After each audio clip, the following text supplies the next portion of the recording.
আসসালামু আলাইকুম ভিউয়ার্স, আর ব্যাক টু মাই চ্যানেল। আজকে আমি করে চলেছি একটা ফ্লাওয়ার পট পেন্টিং। তার জন্য আমি এখানে একটা পট নিয়েছি। তোমরা চাইলে যে কোনো শেপের পট নিতে পারো। আমি এখানে একটা প্রাইমার করে দিয়েছি। প্রাইমারের উপরে আমি এখানে লোটাসের কিছু ডিজাইন ড্র করতে চলেছি। আমি এখানে পিঙ্ক কালার নিয়েছি আর ব্রাশ ইউজ করছি 4টি জিরোটা।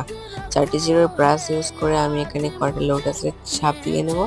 লোটাস আমি এখানে এঁকে নিচ্ছি। আমি এখানে পিঙ্ক কালার নিয়েছি, অ্যাক্রিলিক কালার, তোমরা চাইলে ফেব্রিক কালারও ইউজ করতে পারো। লোটাসের ছাপ দেওয়া হয়ে গেছে। আমি কিছু বড় ফুল করেছি, কিছু ছোট ফুল করেছি। তোমরা চাইলে এক মাপেরই করতে পারো। তারপর আমি এখানে ডান্ডি করছি। ডান্ডিটা আমি ডিপ গ্রিন দিয়েছি। তোমরা চাইলে একটু হালকা গ্রিন, লাইট গ্রিনটা দিতে পারো, কোনো চাপ নেই।